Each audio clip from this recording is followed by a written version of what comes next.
segregated students' presence on campus into two. From 8 a.m.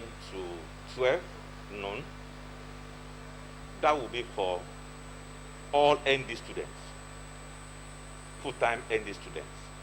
But the other set of students that will be on campus from 1 till around 5 or 6 in the evening, as well as HND part-time and ND part-time.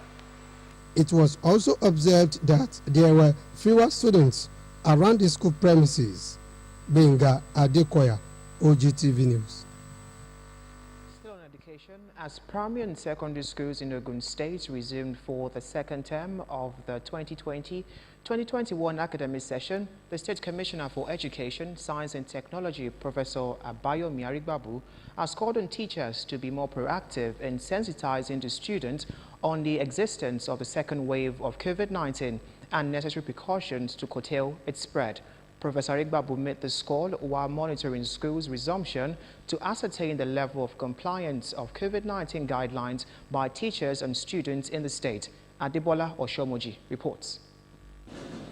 When you are going out, wash your hands, and also if you are able to avoid to buy the sanitizer, make sure that you use it. In line with the federal government's directives on schools resumption amidst the second wave of COVID-19 pandemic in the country, primary and secondary schools in Ogun State have resumed for the second term 2020-2021 academic session. The Ministry of Education, Science and Technology has dispatched teams to monitor schools resumption. The team, led by the commissioner in the ministry, Professor Abayomi Arigbabu, visited Baptist Girls College, Abeokuta Grammar School, Lishabi Grammar School, Idiaba, Ebenezer Grammar School, Iberekodo, Gateway Secondary School, and African Church Grammar School, all in Abeokuta, the state capital. The visit was aimed at ensuring proper accountability of teachers' records and adhering strictly to COVID-19 protocols. We want to see to what extent we have adhered to the directive given by the Ministry of Education. Assuring their readiness in the discharge of their duties, some principals promised age-free academic activities. You will see, looking at the corridors here and there, you see our soap and water, and you see the hand sanitizer prepared for students. So on health ground, we are prepared. Beginning of every subject, at least for about 5-10 minutes, we still have to educate them and make sure that they use the nose masks.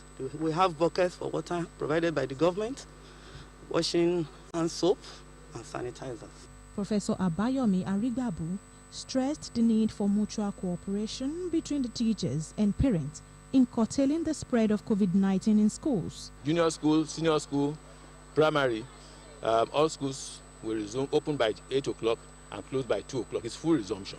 I'm using this opportunity to appeal to parents to provide the necessary facilities at home that will make the children to be healthy. In school, we have provided. So when they get home, at home also, this needs to continue. If we give them facility for washing of hands with soap and water in school, it should continue at home because we are not going to go to their homes. So it should continue at home. They should encourage them also to put on their face masks and avoid large gatherings. He stated that government will not relent in taking the education sector to an enviable height. Adebola Oshomoji, OGTV News. Students in Ogun State have been charged to develop passion for learning in school in order to be at par with their academic pursuits. The Special Advisor to the Governor on Primary and Secondary Education, Mrs. Runke Shoyombo, who gave this charge during the 2020-2021 second-term academic session resumption monitoring exercise to schools in Remo Block, said that if students do the right thing at the right time, in the right way, and in the right place, they would definitely succeed and make outstanding performance in their endeavor. Mrs. Shoyombo, while charging teachers to be exemplary leaders to their students, mentioned that a good teacher must be punctual, up to date, dressed properly and smartly. Allow them to speak English most of the time in the school. Allow them to communicate in English, because the more they do speaking and listening in English, then it becomes better for them to write it down. In English, I am looking for the best conduit to be complete. If they're able to read, allow them to read books, allow them to talk about it, allow them to analyze things, allow them to do vocabulary. The special advisor who educated students in proper use of nose masks enjoined them to always abide with COVID-19 guidelines such as proper hand washing, maintaining social distancing, sneezing into elbows, among others, urging them to make the right choice at all times, because the choice they make today will live with them forever. Speaking, Mrs. Mercy Shotongwa, the principal, Shagamu High School Junior, appreciated the special advisor for the visit and for the reasonable advice. She therefore promised to do everything within her capacity to move teaching and learning in the school forward. Schools visited include Shagamu High School, Makun High School, St. Paul's Anglican Primary School 1, 2, and 3. The Kaduna State government has said that all public and private schools in the state remain closed till further notice. The Permanent Secretary, Ministry of Education, Mrs. Yayi, disclosed this in a statement on Monday. She said that only Kaduna Polytechnic and the National Open University were exempted because they requested for them to open for students to write exams only. The Permanent Secretary, while stating that no definite date has been set aside for the reopening of schools in Kaduna State, explains that the decision became necessary because the situation is different in Kaduna State, as the state has had increase in the number of COVID-19 cases. She noted that the government was still monitoring the situation and promised to make a pronouncement regarding that in due course. According to the Permanent Secretary, the only exemption they have is for now is for the National Open University of Nigeria and Kaduna Polytechnic, who gives specification and requested for them to be open for students to write the semester examination. Having satisfied necessary criteria which are in line with the guidelines of Ogun State Teaching Service Commission, 94 principals have been inducted to enhance smooth administration of public secondary schools in the state. Shemilore Makonju has details of the induction held at Lishabi Grammar School, Abeokuta. In repositioning public secondary schools and ensuring that education remains the bedrock for advancement of Ogun State, the State Teaching Service Commission has inducted 94 principals for the smooth running of public secondary schools in the state.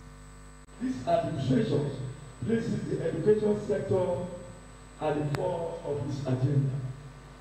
The nationalization of these, the teaching corps, who is to impart knowledge, must be highly equipped and encouraged to play his role efficiently and effectively.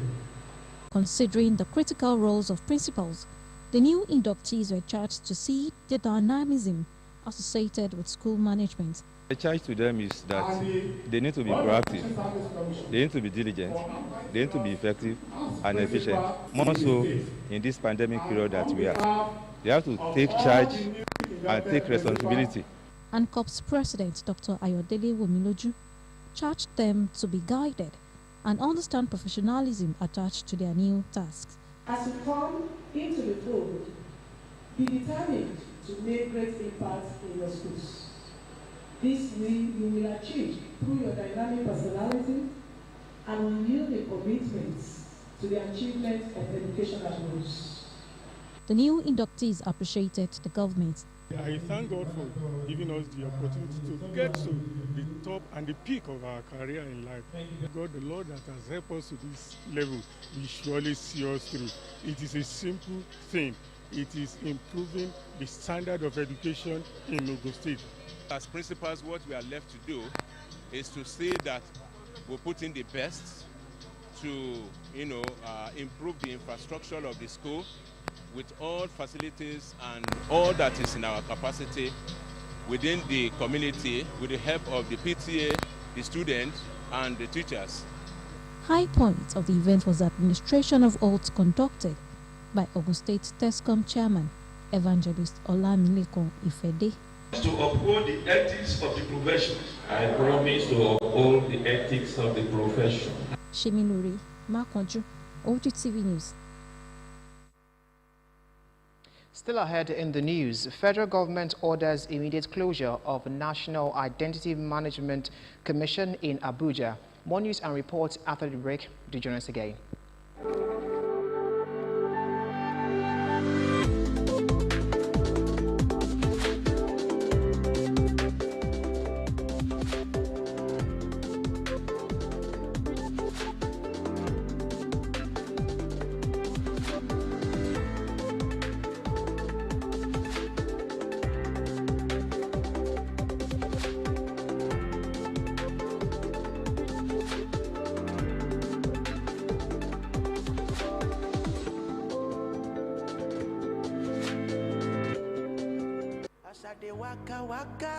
Inside this journey called life, no one sees what this journey took from him. but I'll keep on keeping on. Cause to them say nothing good they come in. How far he pushed his mind and his body.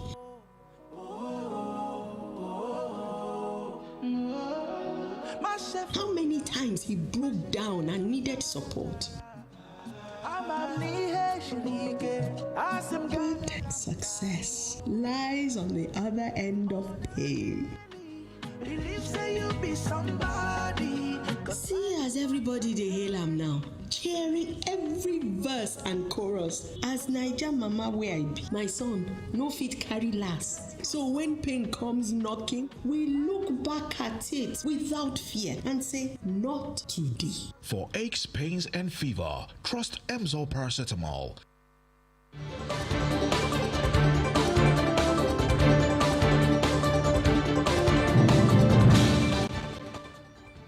Welcome back. As schools in Ogun State resumed for the second term 2020-2021 academic session, it has been observed that public primary schools in the state were not left out of the compliance to the COVID-19 protocols to stop before the spread of the deadly disease. The compliance was made possible by the provision of COVID-19 basic materials by the state government to public primary schools across the state. The Executive Chairman, Ogun State Universal Basic Education Board, Dr. Femi Majakodumi, while monitoring schools' resumption, expressed satisfaction at the availability of hand-washing buckets and sanitizers, infrared thermometers, sick bay, as well as pupils and teachers having their face masks on with physical distancing observed at the schools visited on the first day of resumption. So far, it's been good news almost everywhere. It shows the preparedness of SUBEP in getting all these schools, parents, head teachers, get them ready for COVID-19 protocols and all other things to be done to make sure that our children are safe as much as possible. Majakodumi overwhelmed at the level of compliance and preparedness observed at Baptist Primary School, Bodejaye, and Obu African Church Primary School, Itayalode, built in Abeokuta, charged other schools managers to emulate the schools. In a response, the head teacher of Baptist Primary School, Bodejaye, Mrs. Ogunkola Adefunke Deborah, appreciated the board for the provision of necessary facilities to guard against COVID-19 pandemic. Other schools monitored were St. Peter's Anglican Primary School, Ake, Itesi Methodist Primary School, Adaton in Abeokuta, South Local Government, Holy Trinity Primary School 1 and 2.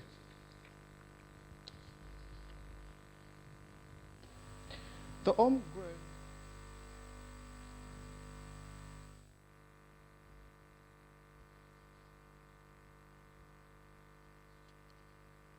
Now, the homegrown school feeding program of the federal government that was disrupted last year as a result of the COVID-19 pandemic and later modified to take home portions as schools resumes. The Ministry of Humanitarian Affairs, Disaster Management and Social Development has organized a 4th annual review of the program with focal persons across the country in Abuja. It was a life-changing experience for many children who could not afford a meal at schools when the federal government homegrown school feeding program kicked off under the National Social Investment Program. Now that schools are back in session and the Ministry of Humanitarian Affairs, Disaster Management and Social Development is already strategizing on how to strengthen the program for the beneficiaries by bringing together focal persons across the country for the 4th annual review of the Homegrown Schools Feeding Program that shares experience and successes and that also prefers solutions to challenges. Homegrown School Feeding Program will soon launch a capacity building exercise for vendors and enumeration of all beneficiaries on the program. The Federal Ministry of Humanitarian Affairs, Disaster Management and Social Development remains committed to providing the necessary support and the enabling environment for social protection and inclusion policies to grow and take root in the fabric of our nation so that future generations will thrive and succeed in a growingly competitive world. I urge you all focal persons and program managers, as well as all other stakeholders here present, to continue to support the ministry in the most coordinated way. As key players of the program continues to review on the next few days, the expectation is for improved coordination at all levels towards actualizing the goal of keeping children in schools and reduce poverty. Away from education, governors of the 36 states of the Federation will be holding their 23rd virtual meeting to address the rising cases of COVID-19 infections and work out an appropriate response. The meeting, which is scheduled to hold virtually on Wednesday, is expected to provide a platform for the governors to deliberate and agree on practical steps to contain further spread of the disease. This was contained in a press statement signed by the Head Media and Public Affairs of the NGF, Abdulrashid Bello Bakindo, in Abuja on Monday. The meeting, which will be the first this year, 2021, by the governors, will as usual be virtual in conformity with the COVID-19 protocols. It is the 23rd of the Nigeria Governors Forum teleconference. The meeting would commence by 2 p.m. prompt, but governors are expected to start logging in by 1 p.m. According to the statement, Governor Okowa is expected to give a panoramic review of the second wave of the pandemic, while the NGF chairman, who is also the governor of Ekiti State, Dr. John Kayode Fayemi, will brief the forum on his meeting with the president, as well as update the forum on all pending matters that have remained inconclusive, flowing from the previous year's meeting.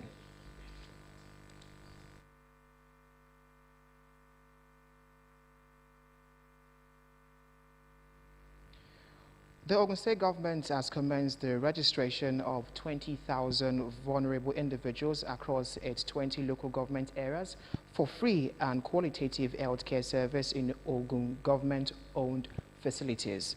This was reviewed by the Commissioner for Health, Dr. Tomi Koka, while monitoring the registration process under the Basic Health Care Provision Fund at the Primary Health Center, Ikperu, in Ikene local government. Mrs. Koka said that the move was in line with the National Health Act of 2014, which established Basic Health Provision Fund for children below the age of 5, pregnant women and people above 65 years old who cannot afford to pay for health services from their pocket. She said the treatment for the first set of the vulnerable would begin almost immediately. His Excellency Louis is extremely passionate about the basic healthcare provision fund because he has put health as a priority for himself. It's one of the pillars that he is completely committed to in his manifesto. She also commended the Federal Ministry of Health for the imprest from the 1% consolidated revenue of the Federation to drive the initiative. The Executive Secretary, Ogun State Health Insurance Agency, Dr. Afolabi Dosumu, said his agency had selected one beneficiary per household across the wards of the state through a nationally approved social register for indigent people, saying the registration cards for each beneficiary would be processed using the Ogun State Health Insurance System software. As part of its quasi-judicial function towards promoting peace and tranquility in all parts of Ogun State, the State House of Assembly, through its Committee on Trade and Investment, has directed the leadership of the Association of Processed Wood Sellers and that of Processed Wood Producers and Marketers Association of Nigeria to embrace peace and as well maintain the status quo until the conclusion of the pending court cases involving the two parties in relation to revenue collection. The chairman of the committee, Honorable Kemi Oduwole, issued the directive during the consideration of a petition at the instance of the State Association of Processed Wood Sellers, which had the State Commissioner for Forestry, Mr. Tunji Akinyosi, in attendance at the Assembly Complex, Okimoso, Abeokuta. Correspondent Kolawole Osho covered the meeting, and his report is presented in this package.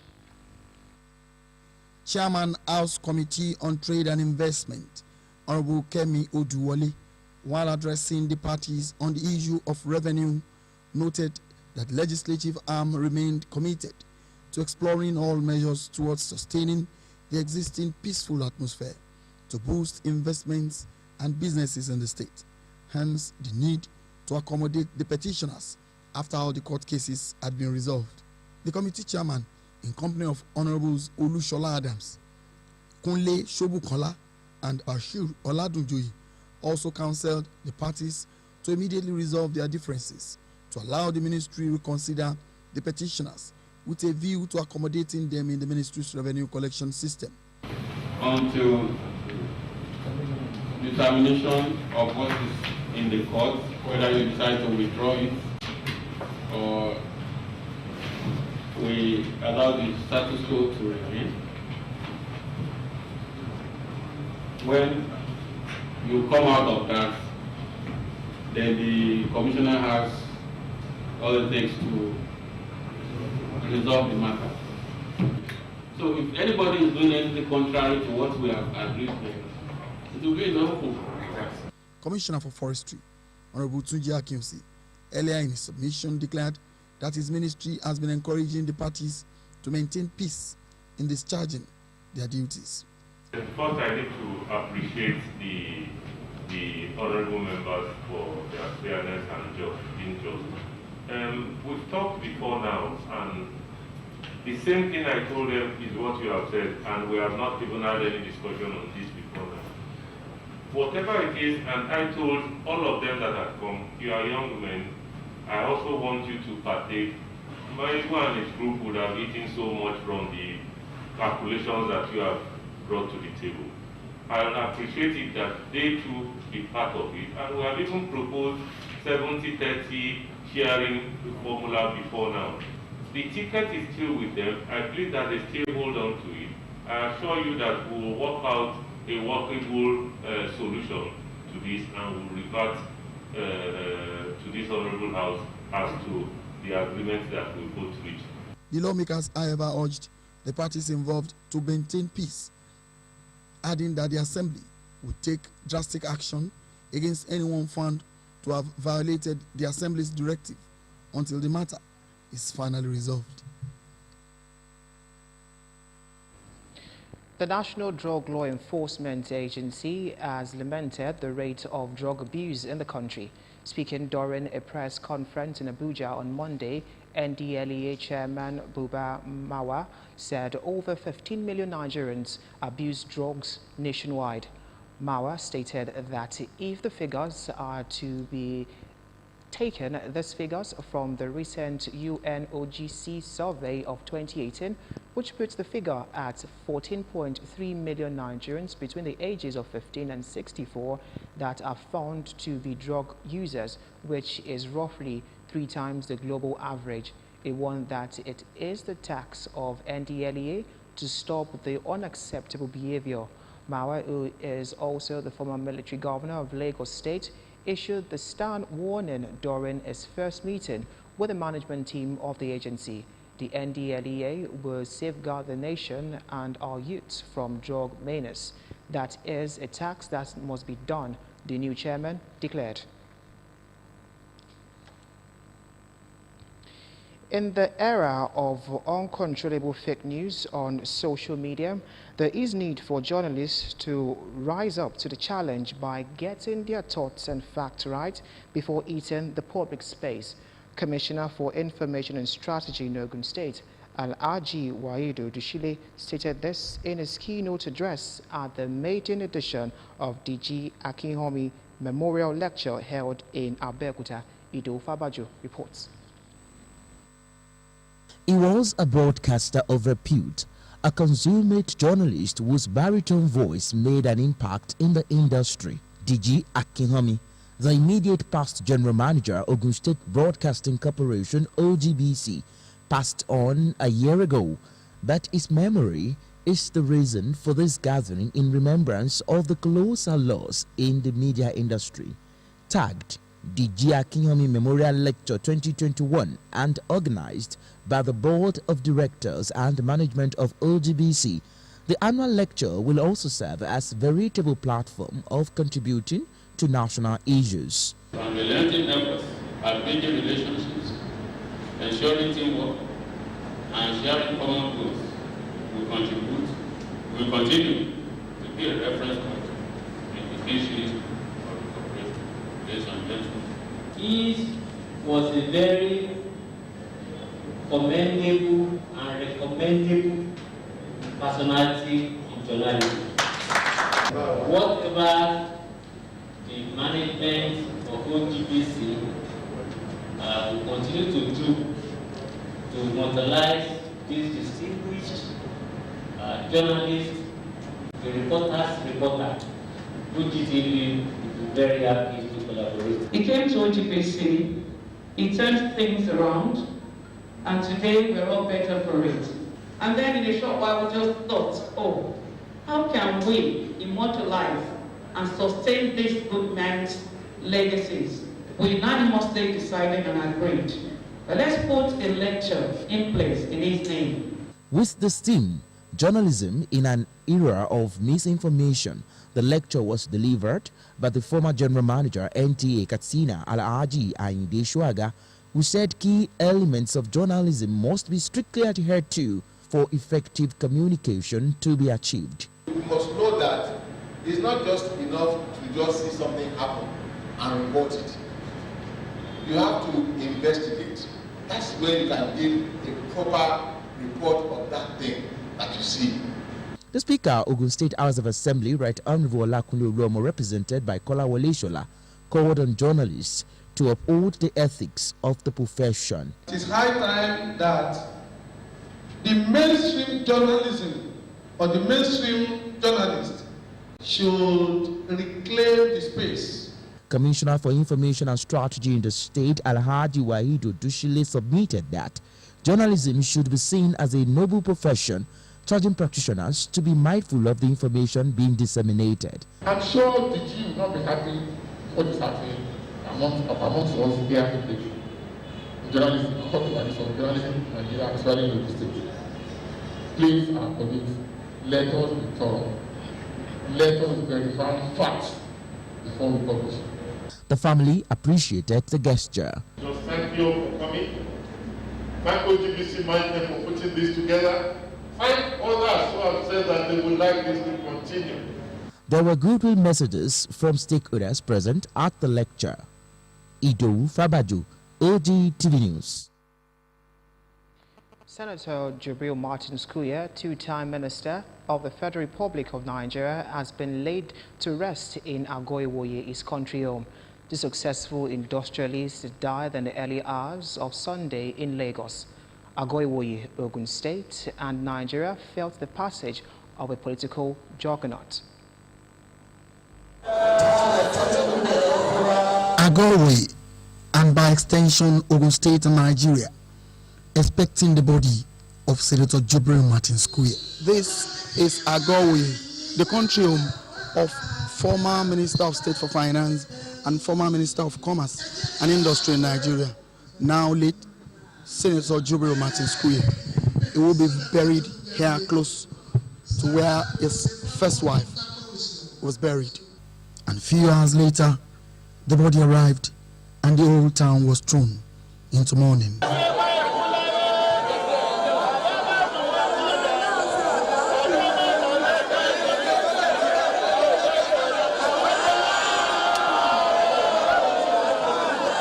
A former Minister of State for Finance and Minister of Commerce and Industry is gone.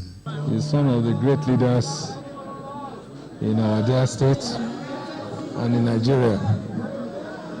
He's also my own leader, and you can imagine that we can only give thanks to Almighty that he lived a good life. Like a father to me.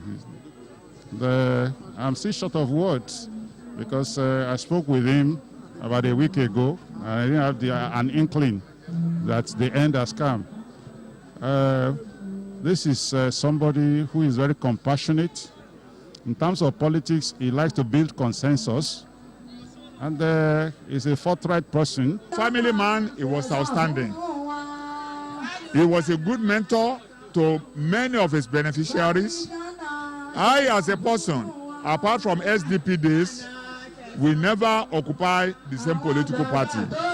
But you can hardly know the difference because his activities, his relationship, cut across all spheres. It was a gathering of who is who in politics. Some we developed and trained. Politics, friends, families and sympathizers all came to see the body for the last time and paid their last respects. We have lost the life wire of the town. We have lost a very powerful man that have left a very big vacuum that nobody will even try matching the shoe he has left. A man of honor and integrity, a religious man, a man that believes in helping people. Is a philanthropist. With his passage, a very big part of me is gone. He single-handedly brought me up politically. Full of unity, a nation builder, a community builder, a man totally devoid of rancor. We've lost a great merit amongst us. Fantastic man. Very kind, very welcoming, very humble. In Yoruba tradition, the elders don't attend the burial of junior. But I felt I should come to this one. And this time of Corona, this is not the time people should be gathering together. But this man was so unique, he deserved to be honored. The whole country, the whole Nigeria, not only Agoiwoye or Ogun State, we all miss him. He's an elder statesman, and he's a very unfortunate, but it's a debt that we all hold and we know we have to pay. Senator Jubril Martin Square's name is synonymous to the many developments in Agoiwoye and the people has enjoyed while he was alive. JMK was a leader of leaders, hence the nickname leading leader. He has produced worthy successors in business, politics, community service, and other endeavors of humanity. A God-fearing, amiable, decisive, just, equitable, and quintessential leader. From Agoiwoye, it's Wimbumi Adigun reporting for OGTV News. Meanwhile, the governor of Ogun State, Prince Dapo Abiodun, has described the late Senator Jubril Martin Square as an exceptionally brilliant, articulate, consistent, and dedicated, distinguished, accomplished, reserved son of Ogun State. The governor stated this during his condolence visit to Agoiwoye residents of the deceased. He says the disease was the one who helped him cut his teeth in politics.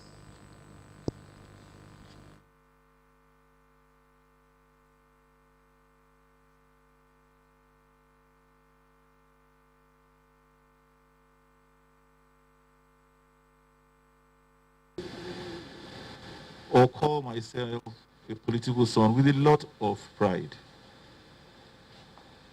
I walk into this room with a lot of nostalgia because indeed my political journey in the late 90s actually started from this compound.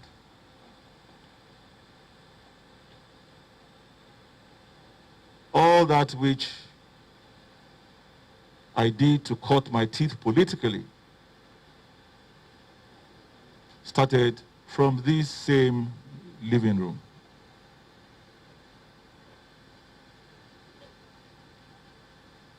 And like they say, you cannot have a present without a past. So I come here first as a political son to this very great, illustrious son of Agowe, a great son of Ijebuland, and a great patriot of Nigeria. On the second note, I come here as the #1 servant, the chief servant, and consequently the governor of the most distinguished Senator Jubril Martin Square. It said the late Senator Jubril Martin Square was an icon. To pay my respects to this exceptionally brilliant, articulate, consistent, dedicated, distinguished, accomplished, revered, learned son of this state, a great son indeed. On behalf of the family, the son of the deceased Mobolaji Martin Square thanked the governor for being a friend of the family. Baba, he fought bravely. He was a strong man, he was kind, he was generous, and we as a family take solace in the fact that he lived an impactful life. He touched a lot of people positively, mentored a lot of people positively. His death, no doubt, is painful and a great loss to the people of our dear state, to our dear state, and our The visit of the governor is not just to condole with the family, but to also assure the family of support of the state government in giving the illustrious son of the state a befitting burial. Prayers were offered for the repose of his soul. The former Minister of State for Finance, former Minister of Trade and Commerce, died at the age of 78. Now, death is the ultimate end of all mortals, hence the need for everyone to continue to live a meaningful life in accordance with the teachings of Allah. Alhaji Rufai stated this during the 8-day fidal for Alhaja Sikiratu Aduniawere, who died at the age of 96. Our reporter Yusuf Ganiyu witnessed the event held in the city of Ijebu-Ode, Ogun State. His report. Now, for Alhaja Sikiratu Aduni Awere, the mother of the Permanent Secretary, Minister of Information and Strategy in Ogun State, Alhaji Abiodun Awere, attracted dignitaries including the State Head of Service, Alhaja Selimot Otun, Commissioner for Information and Strategy, Alhaji Waid Odushile, and close associates who joined the family members of the deceased to pray for the repose of her soul. In its sermon, Alhaji Mikael Rufai said, late Alhaja Sikiratu Awere lived a fulfilled life, adding that her legacies would continue to live after her. From Allah the Almighty, that we should take care of our parents.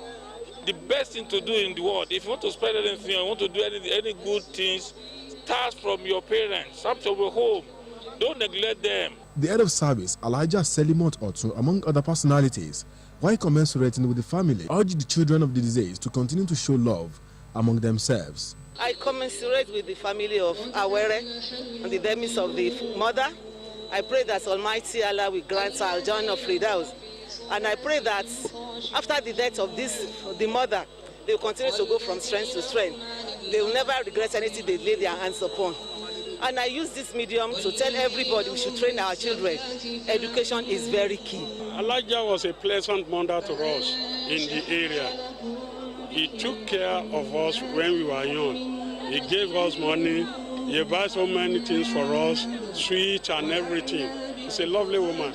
One of the deceased children, Alhaji Abiodun Awere, spoke glowingly on the virtues of their beloved mother. My mother, Alhaja Aduni Sikiratu Awere, a true representation of an ideal woman. Aged 96, Alhaja Sikiratu Aduni Awere is survived by children and grandchildren. Yusuf Ganiyu, OGTV News. In business news, Nigeria external reserve rise by $920 million in 2 weeks. This news and other news package on the business segment of the news after the break.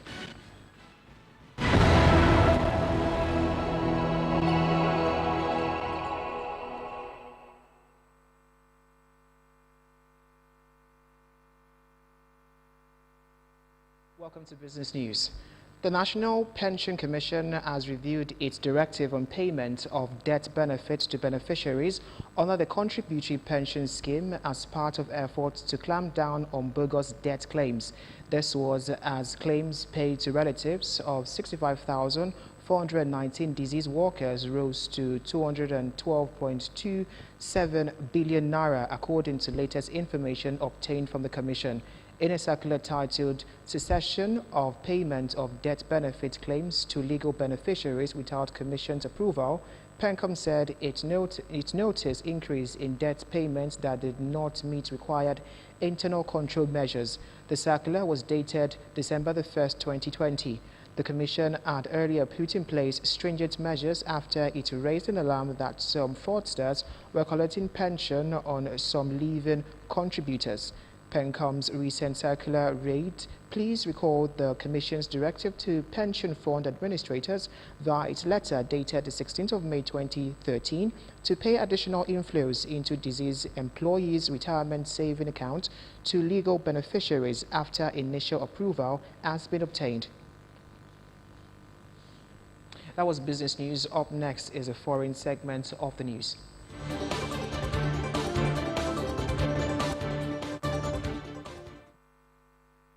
On the foreign segment of the news, the Capitol building in Washington, D.C. was briefly on lockdown owing to a security alert 2 days before Joe Biden is to be inaugurated as U.S. president. The FBI has warned of possible armed marches by pro-Trump supporters across the state capitals. Also, Russia's most prominent opposition figure, Alexei Navalny, has been jailed for 30 days after returning to Moscow for violating his parole. Margaret Okunola asked the details. Washington, D.C. was briefly locked down after a security alert 2 days before Joe Biden is inaugurated as U.S. president. Police say they acted out of an abundance of caution after witnesses reported smoke rising nearby. The fire was several blocks away, and a rehearsal for Mr. Biden's inauguration was subsequently suspended. An alert circulated earlier to Capitol staff said the complex was on lockdown with no one being allowed in or out. The FBI has warned of possible armed marches by pro-Trump supporters across state capitals. All 50 U.S. states and the District of Columbia are on alert for possible violent protests ahead of Mr. Biden's inauguration on Wednesday. Security is tight with thousands of National Guard members deployed at the Capitol and around central Washington, D.C. Congress is currently in recess and will not reconvene until after the inauguration. That was a foreign segment of the news. Akeem Akinsude is standing by for the latest in sport news.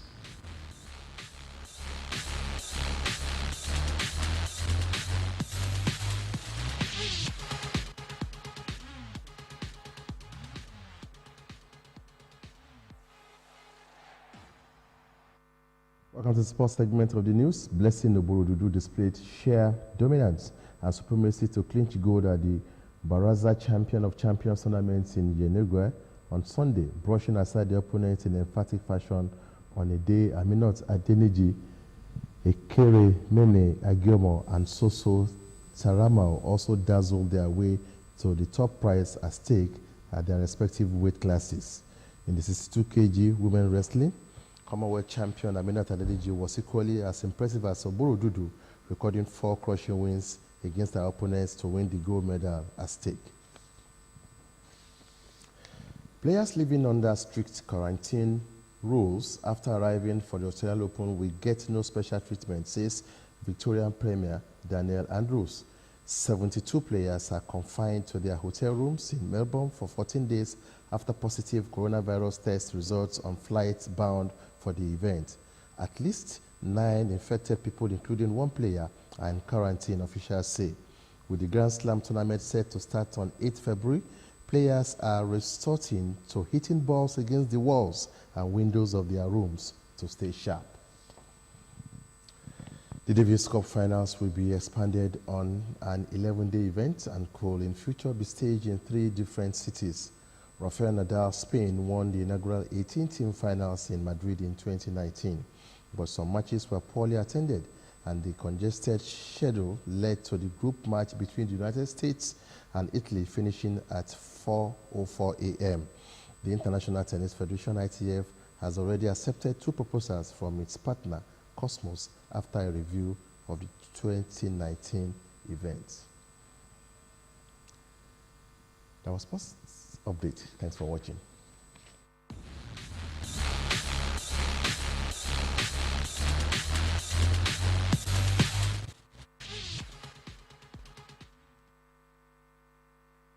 Now, just coming in, the 2020 Batch B Stream 2 orientation course has been scheduled to hold from the 19th of January to the 18th of February 2021 nationwide. About 670 prospective corps members are expected to participate in the 2020 Batch B Stream 2 orientation course, while 340 corps members of the 2020 Batch A who could not complete their orientation course due to COVID-19 will join their colleagues towards the end of the orientation program. We shall not have the weather forecast for tomorrow.